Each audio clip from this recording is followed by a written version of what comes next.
ಹಾಗಾದ್ರೆ ಧನಸ್ಸು ರಾಶಿಯವರನ್ನ ಕೂಡ ಕಟ್ಟಿ ಹಾಕುವ ಸಮಯ ಬಂತ. ರಾಹು ಗ್ರಹದಿಂದ ಧನಸ್ಸು ರಾಶಿ ಮೇಲೆ ಯಾಕೆ ಈ ಪರಿಣಾಮ? ಮೊದಲ 3 ತಿಂಗಳಲ್ಲೇ ಗಂಡಾಂತರ ಇದೆ. ನಿಮಗಿರುವ ದಾರಿ ದಂಡಂ ದಶಗುಣಂ.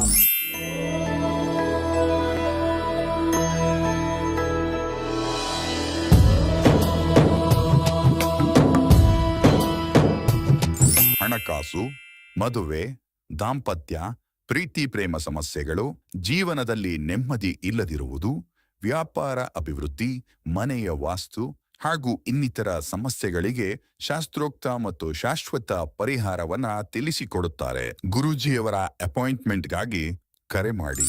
ಗುರುದೇವ್, ಧನಸ್ಸು ರಾಶಿಯವರ 2026ನೇ ಸಾಲಿನ ವರ್ಷ ಭವಿಷ್ಯ ಯಾವ ರೀತಿ ಇರುತ್ತೆ, ಯಾವ ಕೆಲಸವನ್ನ ಮಾಡೋದು ಅದೃಷ್ಟವನ್ನ ತಂದುಕೊಡುತ್ತೆ, ಯಾವ ಕ್ಷೇತ್ರದಲ್ಲಿರುವವರಿಗೆ ಲಾಭದಾಯಕವಾಗಿರುತ್ತೆ, ಯಾವ ಕ್ಷೇತ್ರದಲ್ಲಿರುವವರು ಎಚ್ಚರಿಕೆಯಿಂದ ಇರಬೇಕು, ವಿದ್ಯಾರ್ಥಿಗಳಿಗಿರ್ತಕ್ಕಂತಹ ಪರಿಣಾಮಗಳೇನು, ಎಲ್ಲಾ ವಿಚಾರಗಳ ಕುರಿತಾಗಿ ಪರಿಪೂರ್ಣ ಮಾಹಿತಿಯನ್ನು ತಿಳಿಸ್ಕೊಡ್ತಾ ಇದ್ದೇನೆ. ಮೊದಲನೇ ಸಾರಿ ನಮ್ಮ ಚಾನಲ್ಗೆ ಬಂದಿದ್ರೆ ದಯವಿಟ್ಟು ಸಬ್ಸ್ಕ್ರೈಬ್ ಮಾಡಿಕೊಂಡು ವಿಡಿಯೋಗಳನ್ನ ನೋಡಿ. ಇದರಿಂದ ನಾವು ಮಾಡುವಂತಹ ವಿಡಿಯೋಗಳನ್ನ ಮೊದಲು ನೀವು ನೋಡಬಹುದು. ಹಾಗೆ ಪಕ್ಕದಲ್ಲಿ ಇರುವಂತಹ ಬೆಲ್ ಐಕಾನ್ ಕೂಡ ಕ್ಲಿಕ್ ಮಾಡ್ಕೊಳ್ಳಿ ಅಂತ ಹೇಳ್ತಾ, ಇದು ಧನಸ್ಸು ರಾಶಿಯವರ 2026ನೇ ಸಾಲಿನ ವರ್ಷ ಭವಿಷ್ಯ.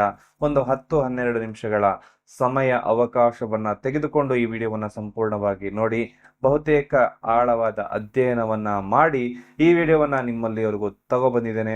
ನಿಮ್ಮ 2026 ಸುಗಮವಾಗಿರೋದಕ್ಕೆ ಪರಿಹಾರಗಳ ಸಮೇತವಾಗಿ ತಿಳಿಸ್ಕೊಡ್ತೇನೆ. ಬಹಳ ವಿಶೇಷವಾಗಿರ್ತಕ್ಕಂತಹ ಅಪ್ಡೇಟ್ ಏನಪ್ಪಾ ಅಂತಂದ್ರೆ, ವಿಡಿಯೋವನ್ನ ನೋಡ್ತಾ ಇರುವಂತಹ ಪ್ರತಿಯೊಬ್ಬರಿಗೂ ಕೂಡ ವಿಶೇಷವಾದ ಯಂತ್ರ ನಿಮ್ಮ ರಾಶಿಯ ಅನುಗುಣವಾಗಿ ನೀಡ್ತಾ ಇದ್ದೇವೆ. ಈ ಯಂತ್ರವನ್ನ ನೀವು ನಿಮ್ಮ ಫೋನ್ನಲ್ಲಿ ಡೌನ್ಲೋಡ್ ಮಾಡಿಕೊಂಡು, ಅದರ ಲಿಂಕ್ ಅನ್ನ ನಾವು ಕೊಟ್ಟಿರ್ತೇವೆ, ಅದನ್ನ ಡೌನ್ಲೋಡ್ ಮಾಡಿಕೊಂಡು ಅದನ್ನ ನಿಮ್ಮ ಒಂದು ಪ್ರಿಂಟ್ಔಟ್ ತಗೊಂಡು ನಿಮ್ಮ ಪರ್ಸ್ನಲ್ಲಿ ಇಟ್ಕೊಳ್ಳೋದ್ರಿಂದ ನಿಮಗೆ ವರ್ಷ ಪೂರ್ತಿ ಸಾಲ ಬಾಧೆಯಿಂದ ನಿವಾರಣೆ ಆಗ್ತಕ್ಕಂಥದ್ದು, ಹಾಗೆ ಸ್ವಲ್ಪ ನಿಮ್ಮ ರಾಷ್ಟ್ರಾಧಿಪತಿಯ ಅನುಗ್ರಹ ಕೂಡ ನಿಮಗೆ ಪ್ರಾಪ್ತಿ ಆಗ್ತಕ್ಕಂಥದ್ದಾಗುತ್ತೆ.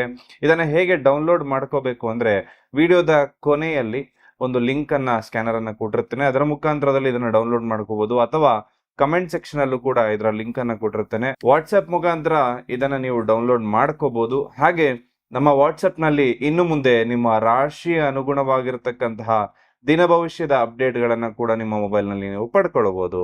ಹಾಗೆ ಗ್ರಹ ಸಂಚಾರ ಫಲ, ಈ ವರ್ಷ ಪೂರ್ತಿ ಇರ್ತಕ್ಕಂತಹ ಗ್ರಹಗಳ ಸಂಚಾರ ಫಲಗಳೇನೇನಿದೆ ಅಂತ ನೋಡೋದಾಯ್ತು ಅಂದ್ರೆ, ಜೂನ್ ತಿಂಗಳಲ್ಲಿ ಗುರುಗ್ರಹ ಮಿಥುನ ರಾಶಿಯಿಂದ ಕಟಕ ರಾಶಿಯ ಪ್ರವೇಶವನ್ನ ಮಾಡ್ತಾರೆ. ಅಕ್ಟೋಬರ್ 26ನೇ ತಾರೀಕು ಕಟಕ ರಾಶಿಯಿಂದ ಸಿಂಹ ರಾಶಿಯ ಪ್ರವೇಶ ಮಾಡತಕ್ಕಂಥದ್ದು. ಹಾಗೆ ಡಿಸೆಂಬರ್ ತಿಂಗಳಲ್ಲಿ ಗುರುಗ್ರಹ ವಕ್ರಿಯಾಗುತ್ತೆ. ಶನಿಗ್ರಹ ವರ್ಷ ಪೂರ್ತಿ ಮೀನರಾಶಿಯಲ್ಲೇ ಇರುತ್ತೆ. ವರ್ಷದ ಪ್ರಾರಂಭದಲ್ಲಿ ಸಿಂಹ ರಾಶಿಯಲ್ಲಿ ಇರ್ತಕ್ಕಂತಹ ಕೇತು ಗ್ರಹ ಡಿಸೆಂಬರ್ 4-5ನೇ ತಾರೀಕಿನಂದು ಕಟಕ ರಾಶಿಯ ಪ್ರವೇಶ ಮಾಡ್ತಕ್ಕಂಥದ್ದು. ಇದು ಈ ವರ್ಷ ಇರುವಂತಹ ಮೇಜರ್ ಗ್ರಹಗಳ ಸಂಚಾರ ಫಲ ಆಗಿರುತ್ತೆ. ಇದರಿಂದಾಗಿ ನಿಮ್ಮ ರಾಶಿಗೆ ಯಾವ ರೀತಿ ಫಲಾನುಫಲಗಳಿರುತ್ತೆ ಅಂತಕ್ಕಂಥದ್ದನ್ನ ನೋಡೋಣ ಬನ್ನಿ. ಧನಸ್ಸು ರಾಶಿ ಅಂದ ಕೂಡಲೇ ನೇರ ಮಾತುಗಾರರಾಗಿರ್ತಾರೆ.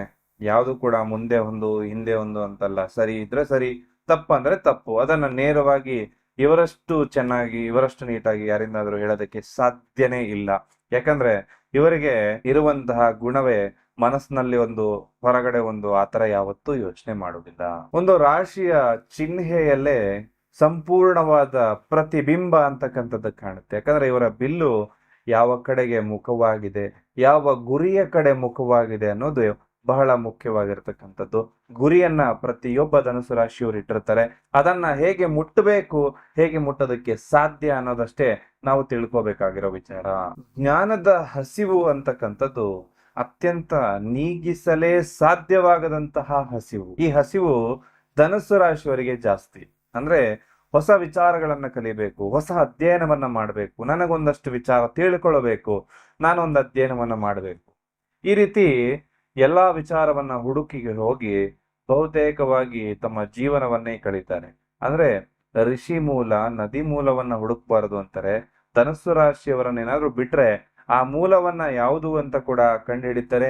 ಮೀನ ಹೆಜ್ಜೆಯನ್ನ ಕೂಡ ಕಂಡುಹಿಡಿತಾರೆ. ಹಣ ಅಂದ್ರೆ ಸ್ವಲ್ಪ ನಿರ್ಲಕ್ಷ್ಯ ಮಾಡ್ತಕ್ಕಂಥದ್ದು ಧನುಸ್ಸು ರಾಶಿಯವರು ಮಾಡ್ತಕ್ಕಂತಹ ದೊಡ್ಡ ತಪ್ಪು.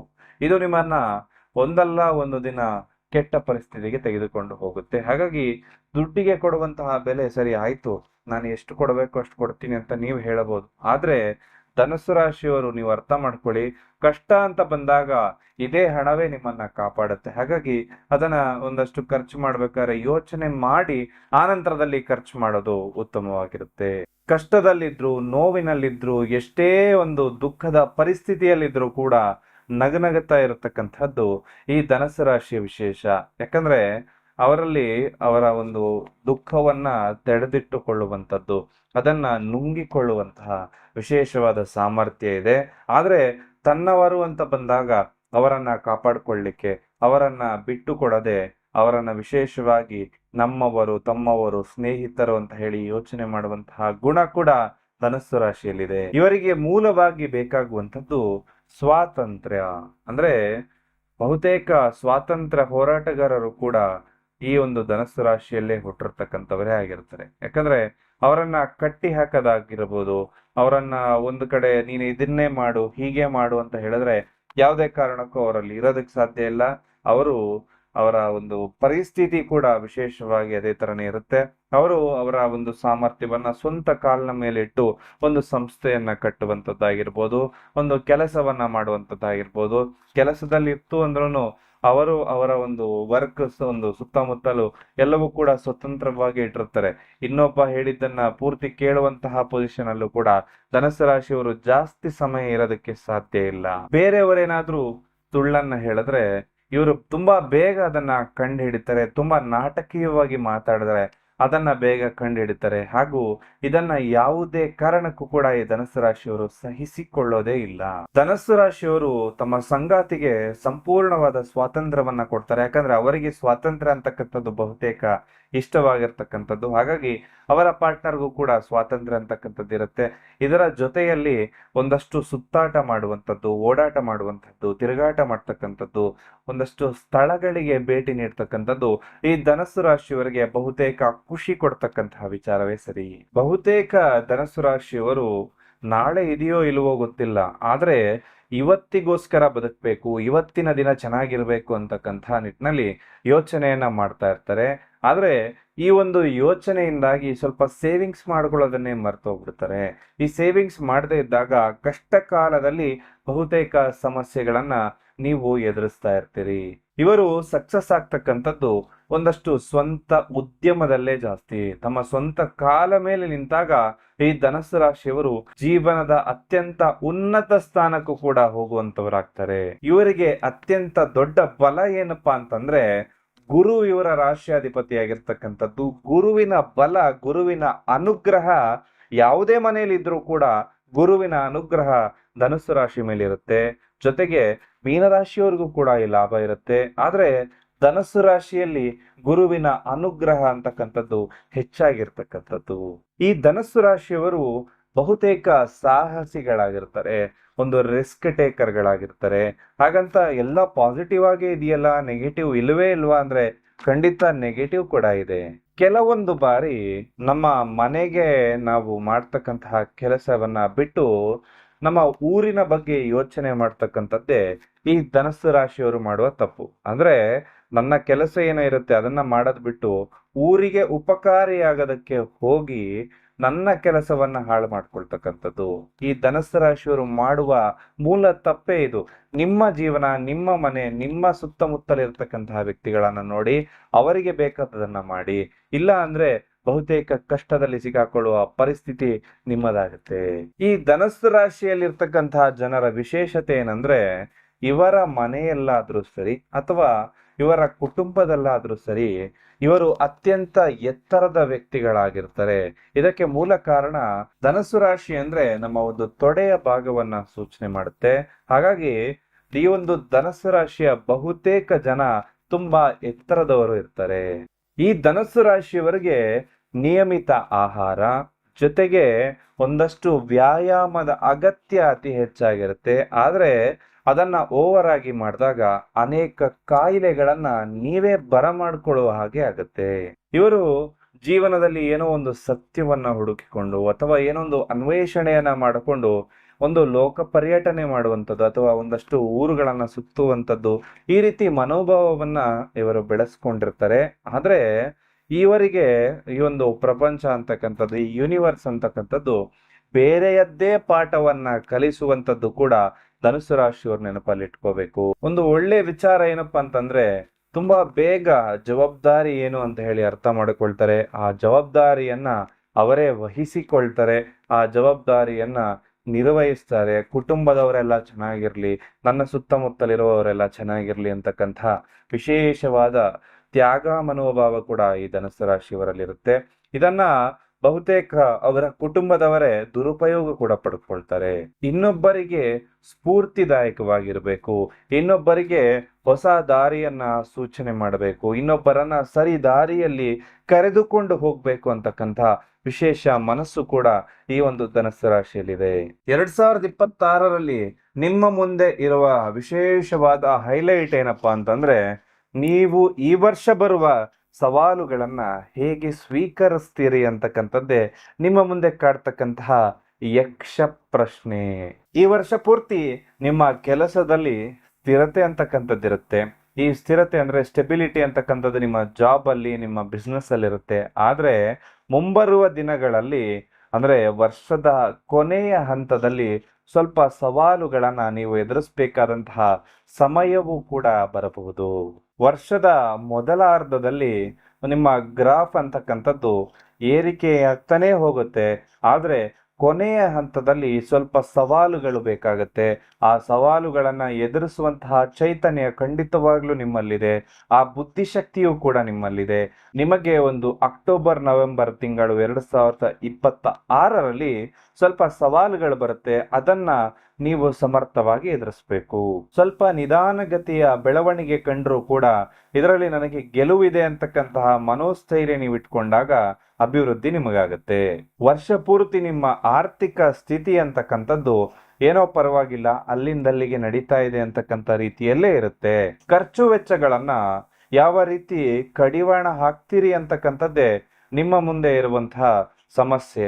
ಆ ಸಮಸ್ಯೆಯನ್ನ ನೀವು ಸ್ವಲ್ಪ ಸಮರ್ಥವಾಗಿ ಎದುರಿಸ್ಕೊಂಡಾಗ ನಿಮ್ಮ ಒಂದು ಖರ್ಚು ವೆಚ್ಚಗಳನ್ನ ಸಮರ್ಥವಾಗಿ ನೀವು ನಿಭಾಯಿಸ್ಕೊಳ್ತೀರಿ. ಯಾವುದು ಬೇಕು ಯಾವುದು ಬೇಡ ಈ ಎಲ್ಲವನ್ನ ಕೂಡ ನೋಡ್ಕೊಂಡು ಆ ನಂತರದಲ್ಲಿ ಖರ್ಚನ್ನ ಮಾಡಿ. ನಿಮ್ಮ ಪೂರ್ವಿಕರ ಆಸ್ತಿಯಿಂದ ಬಹುತೇಕ ಸಮಯದಿಂದ ಏನಾದ್ರೂ ಕೋರ್ಟ್ ಕೇಸ್ ನಲ್ಲಿತ್ತು ಅಂದ್ರೆ ಈ ವರ್ಷ ಅದು ಇತ್ಯರ್ಥ ಆಗಿ ನಿಮಗೆ ಲಾಭದಾಯಕ ಫಲಗಳು ಬರುತ್ತೆ. ಹಾಗೆ ನಿಮ್ಮ ಒಂದು ಹೂಡಿಕೆಯನ್ನ ಮಾಡಿತ್ತು ಅಂದ್ರೆ ಆ ಹೂಡಿಕೆಯಿಂದ ಕೂಡ ಲಾಭವೂ ಬರುತ್ತೆ. ಹೊಸ ಹೂಡಿಕೆ ಮಾಡುವಂತವರು ಸ್ವಲ್ಪ ಎಚ್ಚರಿಕೆಯಿಂದ ಹೂಡಿಕೆಯನ್ನ ಮಾಡಬೇಕು. ವರ್ಷದ ಮೊದಲಾರ್ಧದಲ್ಲಿ ನಿಮ್ಮ ಸಹೋದರ ಸಂಬಂಧಿ, ಅಕ್ಕ ತಂಗಿ, ಅಣ್ಣ ತಮ್ಮ ಇವ್ರ ಜೊತೆ ಒಂದಷ್ಟು ಮನಸ್ತಾಪಗಳು ಕೂಡ ಬರ್ಬೋದು. ನೀವೊಂದು ಹೇಳಿದ್ರೆ ಅವರೊಂದು ಹೇಳಿ ಸ್ವಲ್ಪ ಭಿನ್ನಾಭಿಪ್ರಾಯ ಆಗುವಂಥದ್ದು, ಮಾತು ಬಿಡುವಂತಹ ಸಾಧ್ಯತೆ ಕೂಡ ಇರುತ್ತೆ. ಆದ್ರೆ ವರ್ಷದ ಕೊನೆ ಹಂತದಲ್ಲಿ ಈ ಸಮಸ್ಯೆಗಳೆಲ್ಲವೂ ಪರಿಹಾರ ಆಗ್ತಾ ಬರುತ್ತೆ. ನಿಮ್ಮ ಒಂದು ದಾಂಪತ್ಯ ವಿಚಾರದಲ್ಲಿ ಒಂದಷ್ಟು ಬಿರುಕುಗಳು ಬಿಡುತ್ತೆ. ಯಾಕೆ ಅಂದ್ರೆ ಮೂರನೇ ವ್ಯಕ್ತಿಯ ಪ್ರವೇಶದಿಂದ ನಿಮ್ಮಿಬ್ಬರ ನಡುವೆ ಯಾರು ಬಂದರೂ ಕೂಡ ಅದು ಮೂರನೇ ವ್ಯಕ್ತಿನೇ. ಹಾಗಾಗಿ ನಿಮ್ಮಿಬ್ಬರ ಗಲಾಟೆಯಲ್ಲಿ ಮೂರನೇ ವ್ಯಕ್ತಿಯ ಪ್ರವೇಶ ಆಗೋದನ್ನ ನೀವು ತಡೆಗಟ್ಟಬೇಕಾಗತ್ತೆ. ಮದುವೆಯಾಗೋದಕ್ಕೆ ಯಾರಾದರೂ ಬಯಸಿದ್ರೆ ಈ ವರ್ಷ ಶುಭದಾಯಕ ಫಲಗಳಿರುತ್ತೆ. ಇನ್ನ ಅವಿವಾಹಿತರಿಗೆ ಸ್ವಲ್ಪ ಶುಭ ಸುದ್ದಿಗಳು ಕೂಡ ಈ ವರ್ಷ ಬರುತ್ತೆ. ಆರೋಗ್ಯ ಸ್ವಲ್ಪ ಸಾಮಾನ್ಯವೇ ಆಗಿರುತ್ತೆ. ಆದ್ರೂ ಕೂಡ ಹೆಚ್ಚಿನ ಕಾಳಜಿಯನ್ನ ಈ ವರ್ಷ ನೀವು ವಹಿಸ್ಬೇಕಾಗತ್ತೆ. ನಿಯಮಿತವಾದ ಒಂದು ವ್ಯಾಯಾಮವನ್ನ ಮಾಡಿ, ಸರಿಯಾದ ಆಹಾರ ಕ್ರಮವನ್ನ ಅನುಸರಿಸ್ಕೊಳ್ಳಿ. ಜೊತೆಯಲ್ಲಿ ಯೋಗ, ಧ್ಯಾನ, ವಾಕಿಂಗ್ ಅನ್ನ ದಿನನಿತ್ಯ ನಿಮ್ಮ ಒಂದು ಟೈಮ್ ಟೇಬಲ್ ಅಲ್ಲಿ ಸೇರಿಸ್ಕೊಳ್ಳಿ. ಇದರಿಂದಾಗಿ ನಿಮ್ಮ ಒಂದಷ್ಟು ಆರೋಗ್ಯವನ್ನ ಹಿಡಿತದಲ್ಲಿ ಇಟ್ಕೊಳ್ಬಹುದು. ಸ್ಪರ್ಧಾತ್ಮಕ ಪರೀಕ್ಷೆಯನ್ನ ಬರೆಯುವಂತವರು, ಕಾಂಪಿಟೇಟಿವ್ ಎಕ್ಸಾಮ್ ಬರೆಯುವಂತವ್ರಿಗೆ ಈ ವರ್ಷ ಶುಭದಾಯಕ ವರ್ಷವಾಗಿರುತ್ತೆ. ಹಾಗೆ ಲಾಭದಾಯಕ ಫಲಗಳು ಕೂಡ ಪ್ರಾಪ್ತಿಯಾಗತ್ತೆ. ಶಿಕ್ಷಣಕ್ಕೋಸ್ಕರ ವಿದೇಶಕ್ಕೆ ಹೋಗಲು ಬಯಸುವವರಿಗೆ ಅನುಕೂಲವಾಗುತ್ತೆ. 10ನೇ ಕ್ಲಾಸು ಅಥವಾ PUC ಓದ್ತಾ ಇರುವಂತಹ ವಿದ್ಯಾರ್ಥಿಗಳಿಗೆ ಸ್ವಲ್ಪ ಎಚ್ಚರಿಕೆಯಿಂದ ಇರಬೇಕು. ಈ ವರ್ಷ ನಿಮ್ಮ ಒಂದು ಆಲಸ್ಯತನ, ನಿಮ್ಮ ಒಂದು ಹುಡುಗಾಟಿಕೆಯಿಂದ ಸಮಸ್ಯೆಯನ್ನ ನೀವು ಎದುರಿಸ್ತೀರಿ. ಇನ್ನು ಧನುಸ್ಸು ರಾಶಿಯವರು ಮಾಡಬೇಕಾಗಿರುವ ಪರಿಹಾರಗಳೇನು ಅಂತ ನೋಡೋದಾಯ್ತು ಅಂದ್ರೆ, 2024 ಅಥವಾ 25ರಲ್ಲಿ ನಾವೇನೇನೋ ಯೋಜನೆಯನ್ನ ಮಾಡ್ಕೊಂಡಿರ್ತೀವಿ, ಕೆಲಸ ಮಾಡಬೇಕು, ಆ ಕೆಲಸ ಮಾಡಬೇಕು ಅಂತ. ಆ ಕೆಲಸ ಕೊನೆ ಹಂತದವರೆಗೂ ಬಂದು ಹಾಳಾಗೋದಕ್ಕೆ ಮೂಲ ಕಾರಣ ಏನು ಅಂತ ಯಾವತ್ತಾದ್ರೂ ಯೋಚನೆ ಮಾಡಿದಿರಾ? 2 ಕಾರಣ ಇದೆ ಮೂಲವಾಗಿರ್ತಕ್ಕಂಥದ್ದು ನಮ್ಮ ಕೆಲಸ ಕಾರ್ಯಗಳು ಹಾಳಾಗ್ಲಿಕ್ಕೆ. ಮೊದಲನೆಯದ್ದು ಜರಗಳ ನರದೃಷ್ಟಿ ದೋಷ, ಇನ್ನೊಂದು ದೈವ ಬಲ ಇಲ್ಲದೆ ಇರತಕ್ಕಂಥದ್ದು. ನಿಮ್ಮ ಶತ್ರುಗಳಾಗಿರ್ಬೋದು ಅಥವಾ ನಿಮ್ಮ ಹಿತೈಷಿಗಳು ಅಥವಾ ನಿಮ್ಮ ಕುಟುಂಬದವರು, ನಿಮ್ಗೆ ಒಳ್ಳೇದು ಬಯಸುವವರು ಅಂತ ಹೇಳಿ ನಿಮ್ಮ ಅಕ್ಕಪಕ್ಕ ಯಾರು ಓಡಾಡ್ತಾ ಇರ್ತಾರಲ್ಲ, ಇಂಥ ವ್ಯಕ್ತಿಗಳಿಂದನೇ ಬಹುತೇಕ ತೊಂದರೆಗಳನ್ನ ನೀವು ಎದುರಿಸ್ಬೇಕಾಗತ್ತೆ. ಯಾಕಂದ್ರೆ ಒಂದು ಕೆಲಸ ಆಗೋದಕ್ಕಿಂತ ಮುಂಚೆ ನಾವು ಹಲವಾರು ವಿಚಾರಗಳನ್ನ ಅವ್ರ ಜೊತೆ ಹಂಚ್ಕೊಂಡಿರ್ತೇವೆ. ಅವರು ಒಂದು ಒಳ್ಳೇದಾಗ್ಲಿ ಅಂತನೋ ಕೆಟ್ಟದಾಗ್ಲಿ ಅಂತನೋ ಒಂದು ದೃಷ್ಟಿ ಅಂತಕ್ಕಂಥದ್ದು ನಮ್ಮ ಮೇಲೆ ಇಟ್ಟಿರ್ತಾರೆ. ಅದರಿಂದಾಗಿ ಅರ್ಧ ಕೆಲಸಗಳು ಹಾಳಾಗುತ್ತೆ. ಇದಕ್ ಪರಿಹಾರ ಏನ್ ಮಾಡಬೇಕು ಅಂತಾನು ಹೇಳ್ತೇನೆ. ಜೊತೆಯಲ್ಲಿ ದೈವ ಬಲ ಇಲ್ಲದೆ ಇರ್ತಕ್ಕಂಥದ್ದು. ನಾವು ಏನ್ ಅನ್ಕೊಳ್ತೇವೆ, ನಮ್ಮ ಮನೆಯಲ್ಲಿ ಬಹಳ ವಿಶೇಷವಾದ ಪೂಜೆಯನ್ನ ನಾವು ಮಾಡ್ತೇವೆ, ವಾರವನ್ನ ಮಾಡ್ತೇವೆ, ವರ್ಷಕ್ಕೊಮ್ಮೆ ಮನೆ ದೇವ್ರಿಗೂ ಹೋಗಿ ಬರ್ತಾ ಇದ್ದೇವೆ, ನಮಗ್ ದೈವ ಬಲ ಎಲ್ಲ ಚೆನ್ನಾಗಿದೆ ಅಂತ ಹೇಳಿ. ಆದ್ರೆ ನಮ್ಮ ಜಾತಕ ಬಲಿಷ್ಠವಾಗಿದ್ದಾಗ ಏನು ತೊಂದರೆ ಬರುದಿಲ್ಲ. ಆದ್ರೆ ಜಾತಕವು ಬಲಿಷ್ಠವಿಲ್ಲದಿದ್ದಾಗ, ದೈವ ಅನುಗ್ರಹವು ಇಲ್ಲದಿದ್ದಾಗ ಕೆಲಸ ಕಾರ್ಯಗಳು ಹಾಳಾಗುತ್ತೆ. ಅದಕ್ಕೋಸ್ಕರ ಧನ ಆಕರ್ಷಣೆ ಆಗ್ಬೇಕು. ಇದೆಲ್ಲವೂ ನಿಮಗೆ ಆಕರ್ಷಣೆ ಆಗೋದಕ್ಕೆ ವಿಶೇಷವಾಗಿರ್ತಕ್ಕಂತಹ ಮಣಿಗಳನ್ನ ನೀವು ಧರಿಸ್ಕೋಬೇಕಾಗತ್ತೆ. ಇದು ಬಹಳ ಟೈಮಿಂದ ನನ್ನ ಹಸ್ತದಲ್ಲಿ ನಾನೇ ಧರಿಸಿರ್ತಕ್ಕಂತಹ ಮಣಿಗಳು. ಇದನ್ನ ತಮ್ಮೆಲ್ರಿಗೂ ಕೂಡ ಇವತ್ತು ರೆಕಮೆಂಡ್ ಮಾಡ್ತಾ ಇದ್ದೇನೆ. ಇದರಲ್ಲಿ ಒಟ್ಟು 4 ಮಣಿಗಳಿರ್ತಕ್ಕಂತಹ ಒಂದು ಬ್ರೇಸ್ಲೆಟ್ ಬರುತ್ತೆ. ಇದು ಬಹಳ ವಿಶೇಷವಾಗಿ ಧನವನ್ನ ಆಕರ್ಷಣೆ ಮಾಡುತ್ತೆ. ಹಾಗೆ ಇನ್ನೊಂದು ಧನವನ್ನ ಉಳಿಸಿಕೊಳ್ಳೋದಕ್ಕೆ ಸಹಾಯ ಮಾಡಿದ್ರೆ, 3ನೇದ್ದು ಹೊಸ ಹೊಸ ಅವಕಾಶಗಳನ್ನ ಕೊಡುತ್ತೆ. ಇನ್ನ 4ನೇದ್ದು ದೃಷ್ಟಿ ದೋಷದಿಂದ ಪರಿಹಾರ ಮಾಡ್ತಕ್ಕಂತ ಒಂದು ಬ್ರೇಸ್ಲೆಟ್ ಆಯ್ತು. ಅಂದ್ರೆ ಇನ್ನೊಂದು ವಿಶೇಷವಾಗಿ ಮಾಟ ಮಂತ್ರ ಸಮಸ್ಯೆಯನ್ನ ನಿವಾರಣೆ ಮಾಡ್ತಕ್ಕಂಥದ್ದು, ನರದೃಷ್ಟಿಯಿಂದ ಕಾಪಾಡ್ತಕ್ಕಂಥದ್ದು. ಹಾಗೆ 3ನೇ ಮಣಿ, ಹಾಗೆ 2ನೇ ಬ್ರೇಸ್ಲೆಟ್ ಅಲ್ಲಿ ಇರ್ತಕ್ಕಂತಹ 3ನೇ ಮಣಿ ಏನಪ್ಪಾ ಅಂತಂದ್ರೆ ಬಹಳ ವಿಶೇಷವಾಗಿ ಅದ್ಭುತ ಶಕ್ತಿ ಇರ್ತಕ್ಕಂಥದ್ದು. ಅದು ದೈವ ಬಲ ಹೆಚ್ಚಿಸ್ಲಿಕ್ಕೆ ಎಲ್ಲದಕ್ಕೂ ಕೂಡ ಸಹಾಯಕವಾಗಿರ್ತಕ್ಕಂಥದ್ದು. 2 ಮಣಿಗಳನ್ನ ನಾವು ಕಾಂಬಿನೇಷನ್ ಮಾಡಿ ಧರಿಸೋದ್ರಿಂದ ದೃಷ್ಟಿದೋಷವೂ ಪರಿಹಾರ ಆಗುತ್ತೆ, ಜೊತೆಯಲ್ಲಿ ದೈವ ಬಲ, ದೈವ ಅನುಗ್ರಹ ಕೂಡ ನಿಮ್ಮ ಜೊತೆ ಇರುತ್ತೆ. ಹಾಗಾಗಿ ಯಾರಿಗೆ ಸಾಧ್ಯ ಇದೆಯೋ ತಾವೆಲ್ಲರೂ ಕೂಡ ಈ ಮಣಿಗಳನ್ನ ತರಿಸಿ ಹಾಕೊಳ್ಳಿ. ನಿಮ್ಮ ಹೆಸರಿನಲ್ಲಿ, ನಿಮ್ಮ ಮನೆ ದೇವರ ಹೆಸರಿನಲ್ಲಿ, ನಿಮ್ಮ ರಾಶಿ ನಕ್ಷತ್ರಕ್ಕೆ ಅನುಸಾರವಾಗಿ ಪ್ರಾಣ ಪ್ರತಿಷ್ಠಾಪನೆ ಮಾಡಿ ಇದನ್ನು ಕೊಡ್ತಾ ಇದ್ದೇವೆ. ಇದನ್ನು ನೀವು ಧರಿಸೋದ್ರಿಂದ ಅತ್ಯಂತ ಶುಭದಾಯಕ ಫಲಗಳು ಕೂಡ ನಿಮಗೆ ಪ್ರಾಪ್ತಿಯಾಗುತ್ತೆ. ಹಾಗೂ 100ಗೆ 100% ರಿಸಲ್ಟ್ ಕೂಡ ನಿಮಗೆ ಪ್ರಾಪ್ತಿಯಾಗುತ್ತೆ. ಇದರ ಬಗ್ಗೆ ಹೆಚ್ಚಿನ ಮಾಹಿತಿ ಬೇಕಾದಲ್ಲಿ ಕೆಳಕಂಡ ನಂಬರ್ಗೆ ಕರೆ ಮಾಡಿ ಮಾಹಿತಿಯನ್ನು ಕೂಡ ಪಡ್ಕೊಳ್ಬಹುದು. ಕೆಲವೊಬ್ಬರ ಜೀವನದಲ್ಲಿ ರಾಜಯೋಗ ಇದ್ರೂ ಕೂಡ ಸಾಮಾನ್ಯ ವ್ಯಕ್ತಿಯ ತರ ಅವರು ಜೀವನವನ್ನ ನಡೆಸ್ತಾ ಇರ್ತಾರೆ. ಇನ್ನೂ ಕೆಲವರ ಜೀವನದಲ್ಲಿ ಯಾವುದೇ ಯೋಗ ಇಲ್ಲದಿದ್ರೂ ಕೂಡ ದಿನದಿಂದ ದಿನಕ್ಕೆ ಅಭಿವೃದ್ಧಿಯನ್ನ ಆಗ್ತಾರೆ. ಅದಕ್ಕೆ ಮೂಲ ಕಾರಣ ಏನಪ್ಪಾ ಅಂತಂದ್ರೆ, ನಮ್ಮ ಅದೃಷ್ಟ ಸಂಖ್ಯೆ ಯಾವುದು, ನಮ್ಮ ಅದೃಷ್ಟ ಬಣ್ಣ ಯಾವುದು, ನಮ್ಮ ಹೆಸರು ನಮಗೆ ಅದೃಷ್ಟವಾಗಿದೆಯಾ, ನಮ್ಮ ಜಾತಕದಲ್ಲಿ ನಾವು ಯಾವ ಕೆಲಸ ಮಾಡಿದ್ರೆ ನಮ್ಗೆ ಅದೃಷ್ಟ ತಂದು ಕೊಡುತ್ತೆ, ಎಲ್ಲವೂ ಕೂಡ ನಮ್ಮ ಜಾತಕದಲ್ಲೇ ಇರುತ್ತೆ. ಹಾಗಾಗಿ ನಮ್ಮ ಜಾತಕವನ್ನ ಪರಿಶೀಲನೆ ಮಾಡಿಕೊಂಡು ಅದಕ್ಕನುಗುಣವಾಗಿರ್ತಕ್ಕಂತಹ ಪರಿಹಾರಗಳನ್ನ ನಾವು ಮಾಡಿದಾಗ ಖಂಡಿತವಾಗ್ಲೂ ನಮ್ಮ ಜೀವನದಲ್ಲೂ ಕೂಡ ಅಭಿವೃದ್ಧಿ ಆಗುತ್ತೆ. ಹಾಗೆ ವಿಶೇಷವಾಗಿರ್ತಕ್ಕಂಥದ್ದು ನುರಿತ ಜ್ಯೋತಿಷ್ಯರಲ್ಲಿ ನಿಮ್ಮ ಜಾತಕಗಳನ್ನ ಪರಿಶೀಲನೆ ಮಾಡಿಕೊಂಡು ಅದಕ್ಕೆ ಬೇಕಾದ ಪರಿಹಾರಗಳನ್ನ ಕೂಡ ಮಾಡಿಕೊಡಿ. ಗುರುವಾರದ ದಿನ ಉಪವಾಸವನ್ನ ಆಚರಿಸಿ. ಉಪವಾಸ ಅಂದ್ರೆ ಪೂರ್ಣ ದಿನದ ಉಪವಾಸವನ್ನ ಮಾಡಬಹುದು. ಸಾಧ್ಯವಾದವರು, ಇಲ್ಲದಿತ್ತು ಅಂದ್ರೆ ನೀವು ಒಂದು ಹೊತ್ತಿನ ಉಪವಾಸವನ್ನಾದ್ರೂ ಮಾಡಿ. ಬೇಯಿಸಿದ ಆಹಾರವನ್ನ ಸ್ವೀಕರಿಸೋದಕ್ಕೆ ಹೋಗಬೇಡಿ. ಹಣ್ಣು ಹಂಪಲುಗಳನ್ನ ತಿನ್ನಿ. ಹಾಗೂ ನಿಮ್ಮ ಒಂದು ನಾನ್ ವೆಜ್ ತಿನ್ನುವ ಒಂದು ಹವ್ಯಾಸ ಇತ್ತು ಅಂದ್ರೆ ಧನಸ್ಸು ರಾಶಿಯವರು ಗುರುವಾರದ ದಿನ ನಾನ್ ವೆಜ್ ತಿನ್ನಲೇಬಾರ್ದು. ನೀಲಾಂಜನ ಸಮಾಭಾಸಂ ರವಿಪುತ್ರಂ ಯಮಾಗ್ರಜಂ ಛಾಯಾ ಮಾರ್ತಾಂಡ ಸಂಭೂತಂ ತಂ ನಮಾಮಿ ಶನೈಶ್ಚರಂ. ಈ ಮಂತ್ರವನ್ನ ದಿನನಿತ್ಯ 24 ಬಾರಿ ಹೇಳಿ. ಓಂ ದುಮ್ ದುರ್ಗಾಯೇ ನಮಃ ಅಂತಕ್ಕಂತಹ ಮಂತ್ರವನ್ನ ದಿನಕ್ಕೆ 27 ಬಾರಿ ಹೇಳಿ. ಇದು ಮಂತ್ರದಿಂದ ಪರಿಹಾರ ಆಗ್ತಕ್ಕಂಥದ್ದು. ಈ ವರ್ಷ ನೀವು ಅಂದುಕೊಂಡ ಕೆಲಸ ಕಾರ್ಯಗಳೆಲ್ಲವೂ ಕೂಡ ನಿಮಗೆ ಸಿದ್ಧಿಯಾಗ್ಲಿ. ನೀವು ಅಂದ್ಕೊಂಡ ಕೆಲಸ ಕಾರ್ಯ ಎಲ್ಲವೂ ಕೂಡ ಪ್ರಾಪ್ತಿಯಾಗ್ಲಿ. ಆ ಭಗವಂತನ ಸಂಪೂರ್ಣ ಅನುಗ್ರಹ ನಿಮ್ಮ ಮೇಲೆ ಇರ್ಲಿ ಅಂತ ಹೇಳಿ ಪ್ರಾರ್ಥನೆ ಮಾಡ್ತಾ ಸರ್ವೇ ಜನಃ ಸುಖಿನೋ ಭವಂತು.